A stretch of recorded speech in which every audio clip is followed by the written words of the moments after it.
Hey everyone, this is Olay from Laddering Your Success, and you're listening to the LYS Podcast.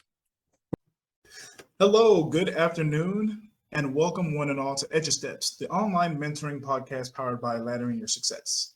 I'm Olay Sharanki, co-founder of Laddering Your Success, and I'm honored as always to be joined by my fellow co-founder and LYS creator, Festus and Olay. Festus, how you doing today? Hey, good afternoon, everybody. Doing really well. It's good to be here. Awesome. We're also blessed to be joined once again by the future Doctor of Education, Jamark Crawford. Jamark, how are you doing today? Hey, I'm doing all right. Just thankful that you guys have me on today. Well, thankful that you are on with us. It's always a pleasure. 100%. Always good to have him on. Dropping that insightful knowledge and wisdom. So, folks, let's jump right into it. Today's topic is, how does our life and struggle affect our parenting? How does our life and our struggles affect our parenting? So the first question I have for you guys is, what are some of the things that you know for sure you want to do or have done as a parent? And this is kind of like based off of the way that you were raised. I know when I was growing up, kids are very observant. And so there's a lot of things that they notice either between their parents or just between certain things in their environment.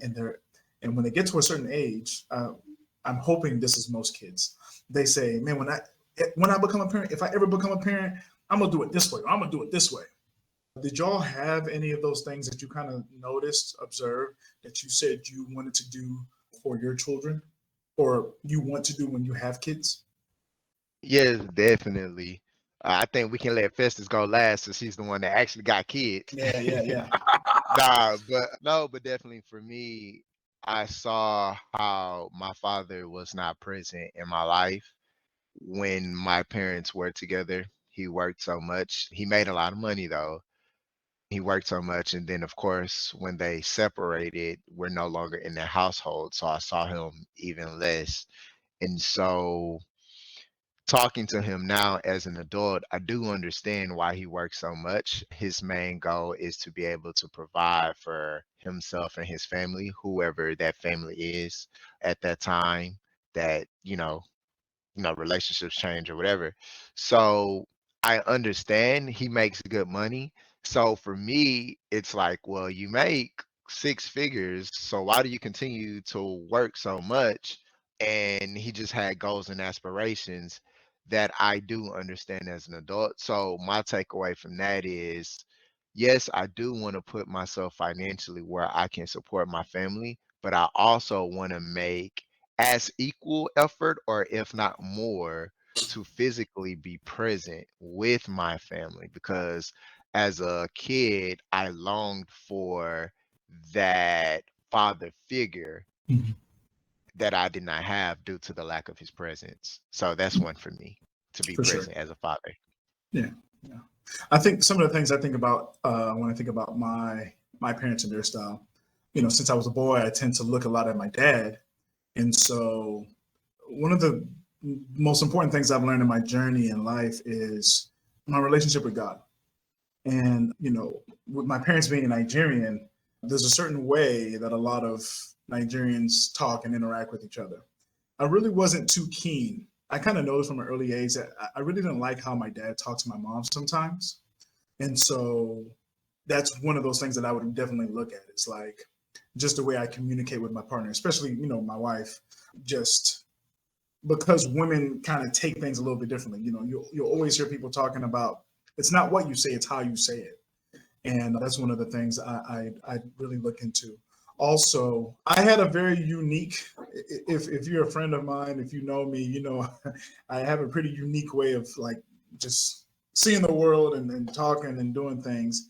And even though my parents and I had some deep conversations, we never really had super, super deep conversations until I was into adulthood. I was like in my 20s. And that's one of the things I noticed, especially as a teacher, that I really would have loved to have more of those conversations with, where you're just having, just deep conversations with your parents, learning more about, your familial history and things like that. So that's B2 for me. Go ahead, Festus. Yeah, I think I think both of those are really, really important. I could say when I started out, personally, I didn't want to be anything like my dad because I thought that he was a very, very odd person in terms of just how he did things. Um, I thought he was really egotistical and just kind of selfish to a certain degree. And, again, growing up, I realized like, yeah, he did have a lot of pride, but I also, to a certain degree, see what he was aiming for, trying to strive for.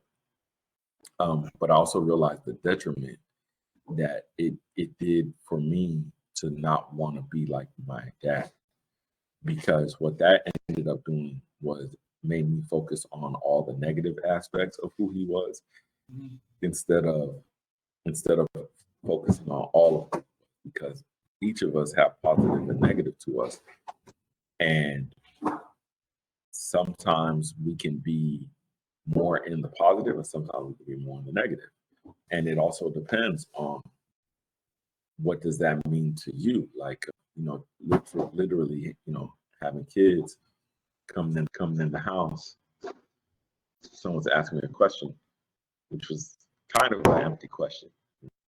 Basically, somebody kind of parked their car next door. Like, hey, is that our car or is that somebody else's? Hey, it's somebody else's. Well, why are they parking by our house? Man, I don't know. You know what I'm saying? But I didn't answer his question. And I bet that probably felt to him like, oh, why is he not talking? Why is he not listening? But, just little things like that you realize, like, you'll see emotional shifts and stuff like that. And he could take it as negative, but I could take it as frustrating. You know what I mean? Like, why are you asking me these questions I don't know the answer to? You know what I'm saying? They needed a place to park, obviously, is like the easy answer. And so I think that's the tough part about parenting. But in terms of how I want to parent now, I felt some of my parenting that I received was very strong-handed, and I try to be very even keel. I try to be anyway. And I realize sometimes, you need both as a parent. So shout out to you guys parents, because, Jamar, I haven't met your parents yet, but I can imagine that being a really big struggle of like, okay, provision. And I can only imagine especially with the society the way it is now, how it kind of deems if you don't make six figures or, hustle culture, all that other stuff, you're just a nobody or something like that. So that's a lot of pressure sometimes. No, absolutely, absolutely. And I always have to give you kudos, Festus, because you always set an example for me, for Jamar, for a lot of men, and I know Keisha as well, for just being a parent and doing things the right way.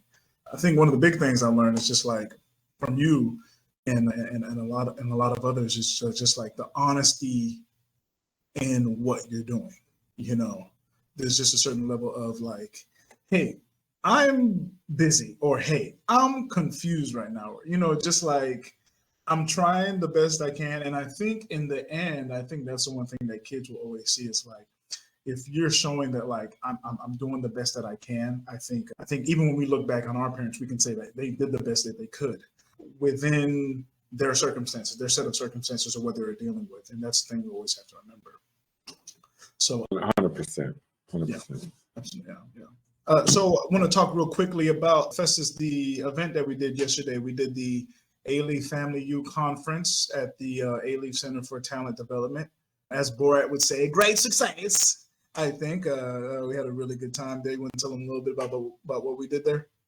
Yeah, absolutely. So A-Leaf had their annual Family Youth Conference, which is an event that they bring out different aspects of A-Leaf, fans, cheerleaders, different types of things like that, where they just want to celebrate A-Leaf and the success of the youth and the children in A-Leaf, but also to help with parents, help them get to the next level and, show them resources, expose them to resources. And so we got a chance to talk about lateral parenting, basically leveraging being on doing as a parent, understanding your child's learning styles, kind of taking a dive into their talents, gifts, and abilities, and how to just kind of align all of those things along with FAFSA financial aid so that they can have the most successful outcome, right? So everything from choosing the best of the 6 options after they graduate high school. What does that look like? Not just saying, hey, go to college or else, be an engineer or else, but actually saying, hey, look, you're very talented at this.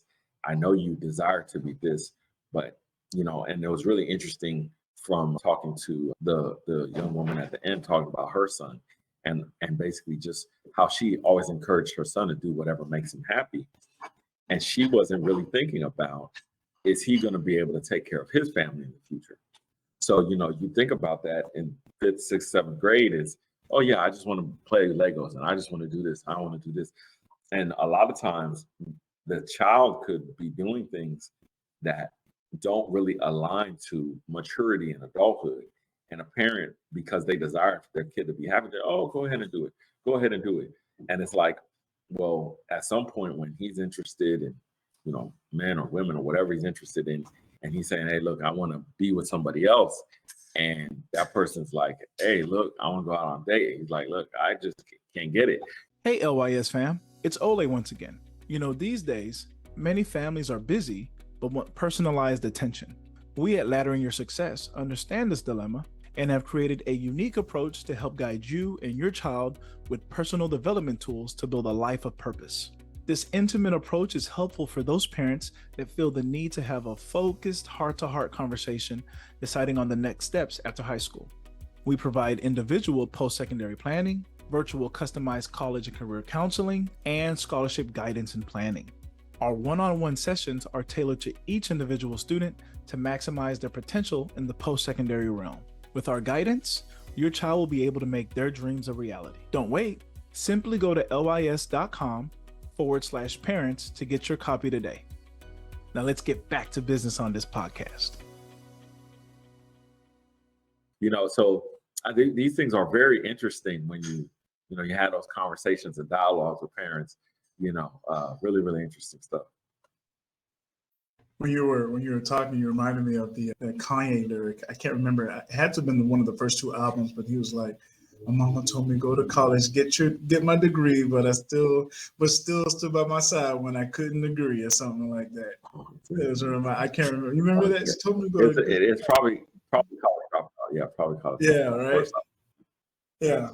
So no, man, definitely had a blast there. It was awesome working with the parents. Man, I think the best thing about it is when the parents are giving us good feedback and telling us that, like, yes, this is what we needed. This is awesome. Talked to one of my former coworkers and my math specialist, who's one of the APs now. And she said she loved what we were doing. So that was really, really awesome to see the good feedback and to know that, we're doing some good in the community and in the neighborhood. And so that's kind of what made me decide to talk about this today, because it was really, really good. It was a really good thing that we talked about yesterday. So we talked about the 4 parenting styles. And so, for those of you who don't know the 4 parenting styles, so we're going to start from weakest to most strict. All right, that's what we'll do. So it starts with uninvolved, and then we have permissive or indulgent. Then we have authoritative, and then we have the authoritarian or disciplinarian, right? So the uninvolved is literally like the name describes.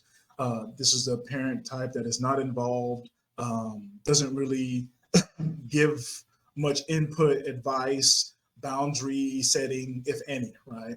And then when you talk about the permissive or indulgent, this is the parent that kind of that is very, very loose or liberal with what they allow their child to do. The example that I gave yesterday was, this is the parent that when the child says, oh, I want to be a dog when I grow up, the parent does everything they can or lets the child do whatever they want to reach their goal of becoming a dog, right?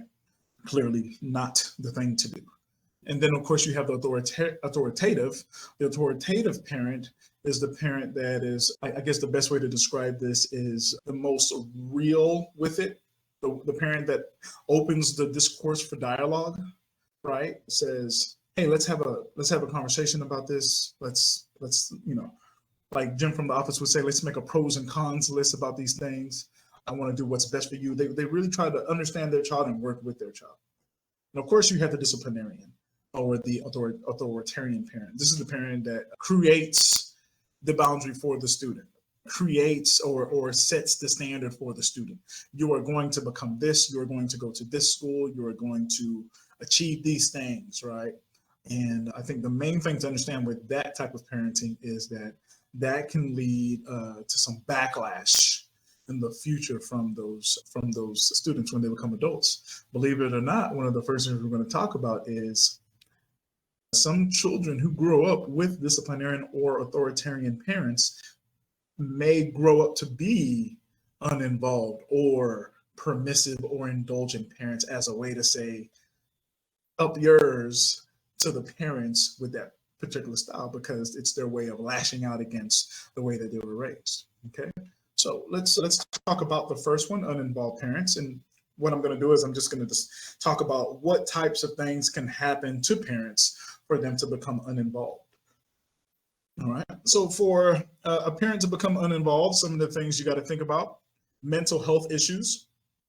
Things like unmanaged depression, anxiety, or other mental health challenges can significantly impact a parent's ability to engage emotionally and provide consistent care for their child.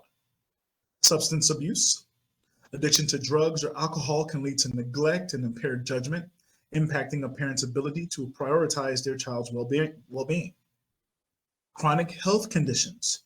Chronic illnesses or disabilities may require significant energy and attention, potentially affecting a parent's capacity to fully engage with their child. All right, so I think about when I was teaching the mental health issues. I still remember an awesome student that I had who came to me and told me that their mother was experiencing mental health issues. And this kind of led to some of the struggles that they were having in the classroom. Definitely have had issues with students whose parents were dealing with substance abuse, whether that be drugs or alcohol. And of course, chronic health conditions. I've had several students whose parents were in wheelchairs, parents may have been blind, parents may have had some sort of disability, which impacted their ability to parent their child fully. Let's talk about relationship or family dynamics. Domestic violence or toxic relationships. An environment characterized by domestic violence or emotional abuse can be extremely damaging to a child and may lead a parent to withdraw from the situation to protect themselves or their child. That will create distance. Divorce or separation. The process of divorce or separation can be emotionally stressful and disruptive for both parents and children, making it challenging to maintain consistent parental engagement, especially during the initial stages. Lack of parental role models. Individuals who grew up with uninvolved parents themselves. Okay, so if you grew up with uninvolved parents yourself, you may not have the necessary emotional or practical skills to provide engaged and nurturing care for your own children. All right. So what type of challenges do these things lead to? Financial difficulties, lack of social support, work demands, right? So some of these things may leave parents with limited time and energy to connect with their children if you have lots of work demands. Social support. If you have limited social support networks, you may lack guidance, resources, or even a sense of community, potentially impacting your ability to cope with challenges and fulfill your parental roles effectively. And of course, constant financial strain and the struggle to meet basic needs can leave parents feeling overwhelmed and stressed, potentially making it difficult to prioritize their child's emotional needs and involvement. Okay. So go ahead. Yeah, I was gonna say, this is a good point of just kind of something I observed yesterday, and we kind of talked about, we touched on it, was students emulate the example in front of them for the most part.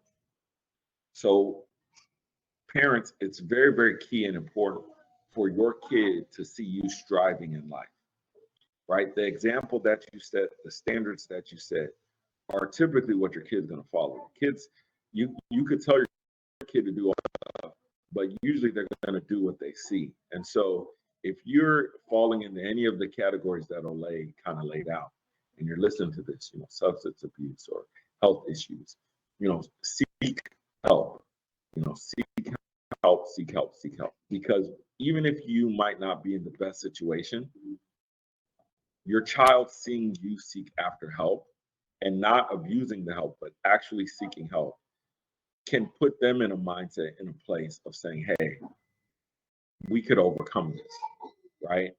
Hey, LYS fam, it's Olay. If there's one thing I love, it's something free. I'm talking free 99, un gratis. No shipping or handling fees, no gotcha fees, nothing like that. With that being said, if you're graduating soon or thinking about college or need a nudge or help to decide, then our free ebook, 10 Things to Think About Before Going to College, has a very balanced and open-minded way of presenting your next steps. It captures broad topics in a personal way by giving students an insightful, interactive, and reflective source of inspiration. It is very beneficial to be able to visualize some of the concepts after high school and apply them directly to you. We all know life, college, and career planning decision-making choices for students can be challenging, especially as they near the completion of high school. This book will provide you with a self-paced guide to your success beyond academics and into real life. Not only is it free, you can complete this book within a week. This will definitely prepare you for long-term success. To get your free copy, simply go to lys.com/students. I mentioned it was free, right? Well, if I didn't, it's free. Like, for real, for real. Okay, back to the podcast. Again, as a parent, you got to realize you're your child's superhero. Your child's you for everything, and they're building their self-image based off of you.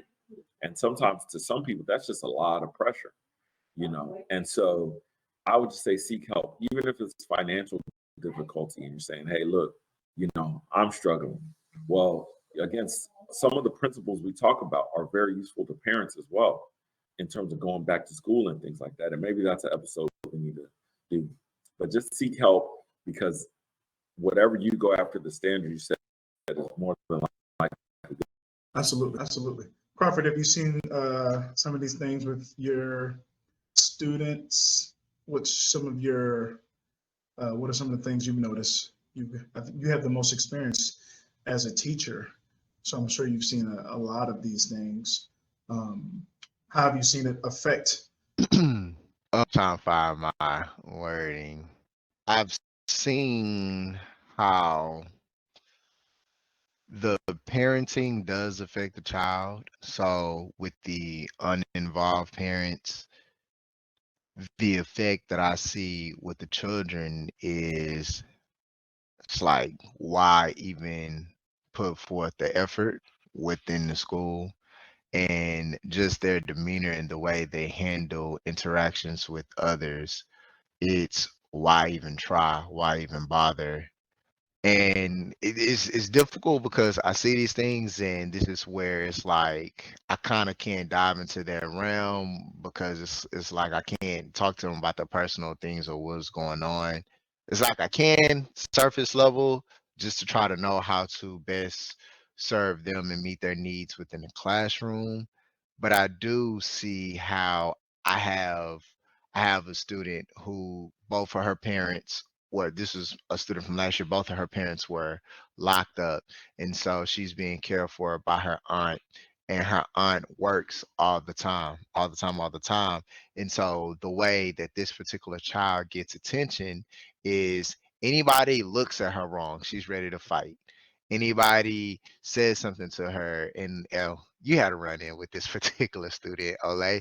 But this particular student is like, she's ready to just pop off, fight, even when it's adults. Even if you pull her to the side and talk to her and try to pour into her, her response is comes off as just disrespectful and this and that. And it's interesting now, for whatever reason, she responded better with me. I don't know why that is. I have no clue why, but I did see her for her. The girl was a genius, very, very smart. Oh my gosh, girl is very smart. That don't mean she did my work.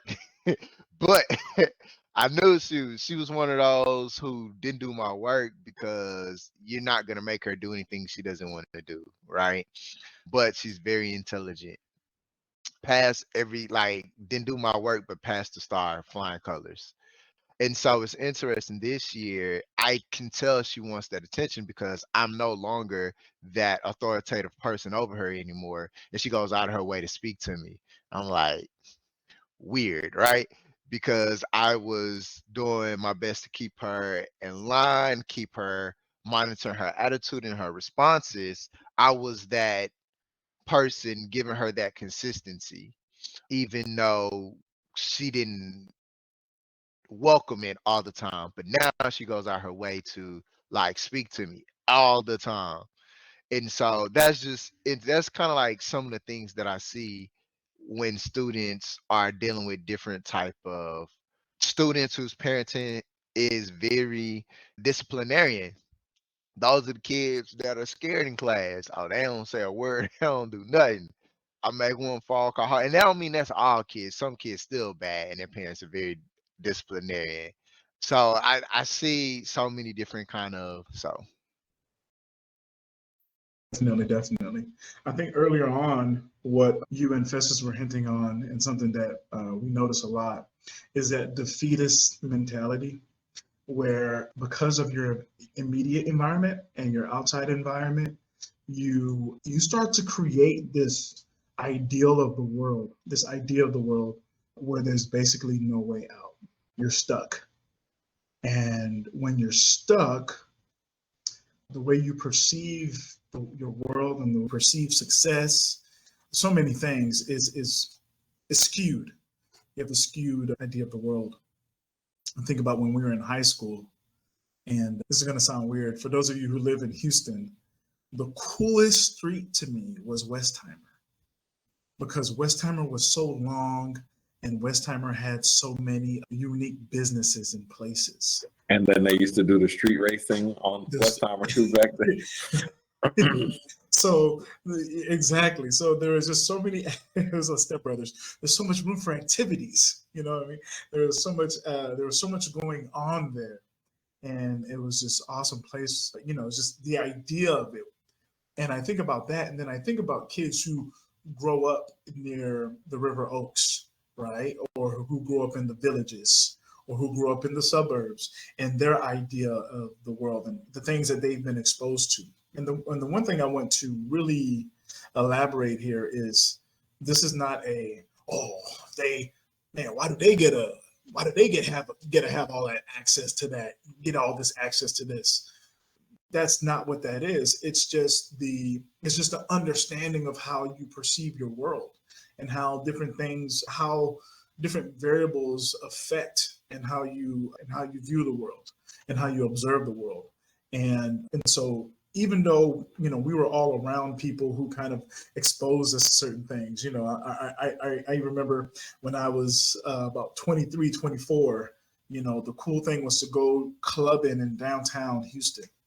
And so that was cool because you get to see downtown later at night. And I was never really, I don't know if you remember, Festus, I was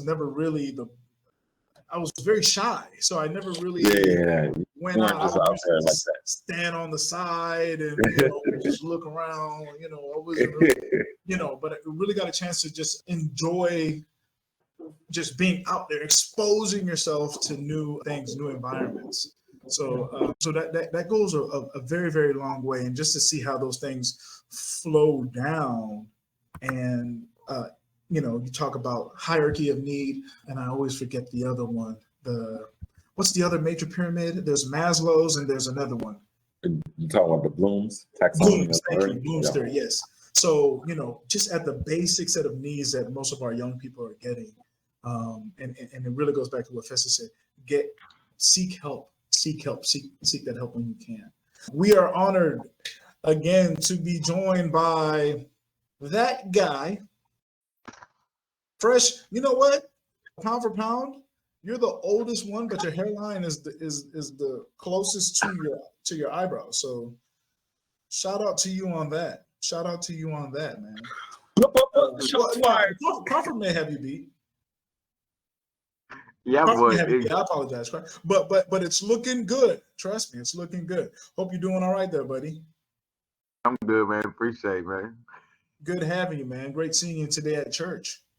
You skipped over me when you were walking in. You walked right past me when you was walking. He was like, "I'm not here to see. I'm here to see the Lord." I was doing my usher thing. Hey, Festus. Seeing him serving, show me truly God can save anybody. Oh, Yo, chill. Oh man. All right, folks. So let's keep it going to.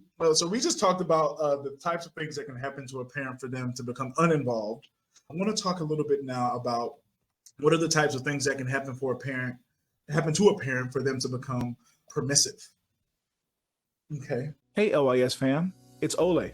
Just wanted to take a quick break to let you know that even though the cost of college can be daunting, the LYS Scholarship Guide ebook can assist you in realizing your dreams. You can identify and apply for scholarships using the information, advice, and resources in our comprehensive guide. Also, we've provided a template for a successful scholarship essay to help you stand out from the crowd. Don't allow student loan debt to control you. Get your copy of the LYS Scholarship Guide ebook right away to take charge of your destiny. Simply go to lys.com/parents to get your copy today. Now let's get back to that fire conversation. So let's talk about personal beliefs and values. And I mentioned this at the top of the show. Anti-authoritarian upbringing. So parents who themselves grew up in strict households might choose the opposite approach, aiming to foster independence and freedom in their children by setting minimal limitations. So I think if you pay attention to a lot of movies, you'll see this dynamic, and I think it's really cool, where you'll either have a character in the movie who's very straight-laced. Their kids are on a very tight schedule. We wake up at 5:30, we brush our teeth, we take our showers, we have a crisp and light breakfast of egg whites, toast, and jelly, and then we're on our way to school, right? And then the mother or the father comes in, and they're basically a hippie. And they're like, hey, what's up with the time thing? You were raised to wake up when the sun matched your aura, and the cells were awakened to rise out of the. And you can see the kid, like the adult turning into the kid, going back to that moment of like, I hated that. I needed the structure. And so they go to this place where like they're doing so much to make sure their children don't have to deal with what they dealt with. Or you'll see the opposite, right? Where the character's like, hey man, you're doing whatever. And the parent comes, and as soon as the parent comes, they bring out their little handkerchief and they're wiping it against the cabinets, and they're like, a little dusty here. I think I might stay at a hotel. Kind of thing. So it's funny how you see that even in personal beliefs and values of upbringing, right? So once again, still talking about what things happen to a parent for them to be permissive, a focus on positive reinforcement. Some parents prioritize positive reinforcement and believe in fostering self-discipline through encouragement and natural consequences rather than imposing strict rules and punishments, okay? Or an overemphasis on emotional well-being. Now, while avoiding conflict is commendable, some parents may prioritize their child's emotional well-being, that they shy away from setting boundaries or enforcing rules for fear of causing upset or negativity. All right. Anyone have anything they wanted to throw in on that before I go on? Okay. So we're still talking about things that may cause a parent to become permissive. This is a good one. Lack of confidence in their parenting skills. New parents or those feeling unsure of their parenting abilities might resort to a permissive approach due to anxieties or uncertainties about setting clear boundaries and expectations. Desire for a friend relationship with their child, and I highlighted these next two. Some parents may prioritize, so make extremely important, building a close friend-like relationship with their children and inadvertently cross boundaries when seeking to be seen as their child's confidant rather than an authority figure. Think about, and then my note was, think about what we've got going on today. So we're going to delve into that a little bit deeper. And then lastly, fear of conflict or arguments.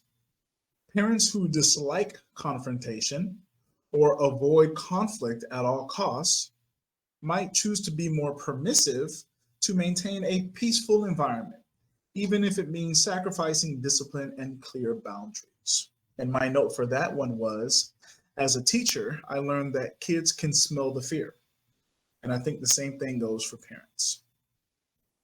Should I continue, or do you guys want me to keep talking about the permissive side and external influences and circumstances?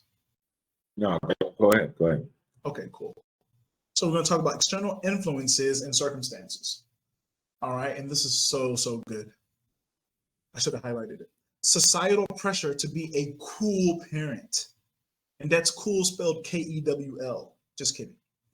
Societal messages that glorify a permissive style, portraying it as more modern or loving, can influence some parents to prioritize their child's happiness and avoid being perceived as strict or uncool.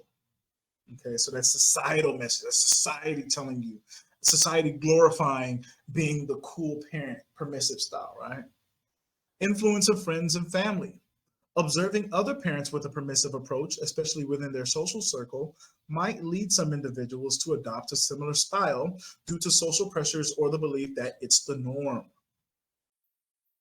Lack of support or guidance. Parents who lack access to resources or support networks guiding effective parenting practices may inadvertently fall into a permissive style due to a lack of knowledge or available alternatives. Okay.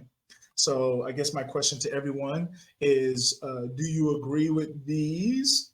And what are some of the things that you've noticed? Because I think this one's I think, if you look at the 4 different sections, I think like a huge group of parents have moved into this portion, the permissive, the indulgent side. And it's a combination of a lot of different things. But yeah, I'm going to open up to you all. Do you all agree with these? What are some of the things that you notice, key things that you notice? Do you disagree with some of these things? No, I definitely think that, like you said, I think a lot of people in this day and age are moving more and more towards befriending their children. And I think part of it Sorry. Yeah, I think part of it has to do with the lack of community that adults have now. When you think about in the past, well, at least when I was growing up, you could get whooped. Olay's mom used to pop us.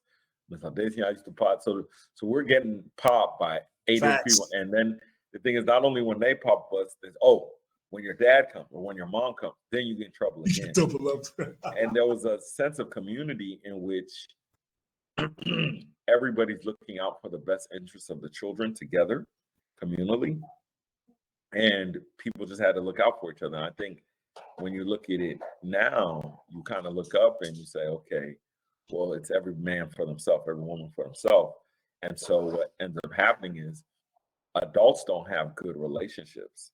And they say, oh, well, shoot, since I don't have a good relationship with another kid, then I'm going to make my kid my friend, and I think that's detrimental because I think that's a lot of pressure on the kid to try to present as an adult friend. And that's why you see some kids and they're like, this kid's a little bit more mature than than their age presents.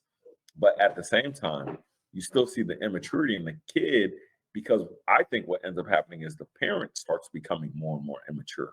You know what I mean? Because now we're having dialogue with a kid who doesn't know where they're going in life. You know what I mean? They have no direction, they have no vision, they've accomplished nothing, they have no experience.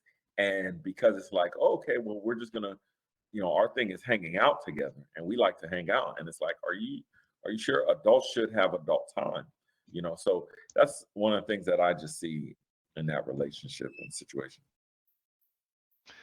For me, my biggest concern would be that that particular type of parenting does not prepare the students for the real world.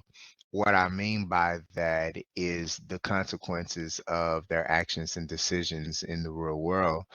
And so, and this is not me judging any type of parenting, but my observation as a person seeing how these things affect the students, even in the school system is making a shift towards that. And what I see are the students taking advantage of that because the students are becoming aware that, hey, nothing's going to happen really.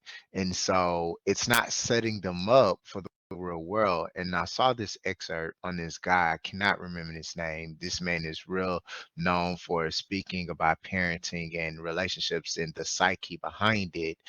But this thing called, and when I say this, there's no judgment here, but gentle parenting, right? And so what this doctor said, he was like, in situations like that, it's really setting the students up for a false reality of the world because the world is not gentle.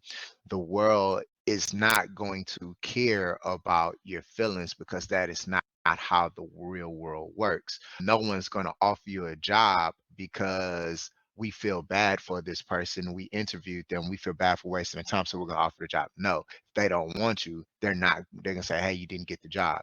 So it's things like that where there needs to be that balance. Yes, love, nurture your children, but at the same time, you have to give them a sense of reality that there's going to be consequences for your actions point blank so that when they become adults, they can make informed decisions that, hey, I'm not going to be able to talk my way out of this one. Or if I get pulled over by the police, they're not my friend. They're in a position of authority within that moment, right? So there are certain ways that I need to respond to not escalate the situation, so it won't have an outcome that my family won't be grieving over later, right? So that's my concern, that these little human beings will not realize that their decisions and actions do have real life consequences. And the way our school system is operating or our parenting is going to this nice and gentleness, when they get out in the world, it's really different out there. Valid. I mean, that's so true. So true. Perfect, man. Oh, Hill, did you have anything you want to drop before we close out? Beat them. Hey, hey. No, but Crawford and Festus, man, they both hit the forward well. But yeah, you gotta beat them. But no, like I be telling these kids, like, man, I'm like, bro, they not gonna care. Like I be telling my kids all the time, like, bro, nobody's like everybody's like, oh, you gotta keep helping them, keep helping them. Like, bro, nobody's gonna help you on this test. You can't always get help on this. You gotta learn how to do this yourself. Nobody's gonna care about your emotions. I be telling my kids, I'm like, and when one kid get in trouble, I said, when you get in trouble, your friends are not gonna care that you sit in this corner and they outside playing. Mhm. And the kids see that. They be Yeah. like, you over here sitting in the room, still working on the same 2 math problems that you had all week to do, that you ain't finished, and your friends outside having a good time. They didn't forget all about you. But like we tell them all the time, and that's why I think so many teachers are leaving because they seeing how it's going, and nobody wants to be a part of something that's actually causing destruction. That's the word I'm looking for. Yeah, That's a big bar right there.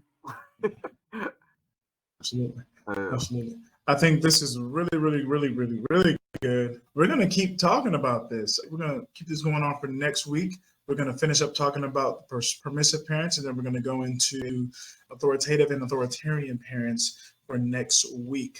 Folks, I want to say thank you again for joining us on another episode of Edge of Steps, powered by Laddering Your Success. Please be sure to like and share this podcast if you're either listening to it on Spotify or watching it on YouTube. If you can, go to YouTube, type in Laddering Your Success. Subscribe to us on there. Instagram, VNoDo_LYS and follow us on Instagram. Festus, you want to go ahead? Any final thoughts? Close us out. No final thoughts. Just going to say the phrase that pays. Listen up. There are legitimate excuses for not going to college. There's no legitimate excuse for not getting an education. I'm Festus and Olay. Here's Mr. Olayinka Sharonke. Got the Daniel Hill in the building and the future Dr. Jamar Crawford. Thanks for listening. Again, make sure you like and subscribe. We'll see you on the next episode. Oh, you're still there? Well, thank you so much for listening to the LYS Podcast.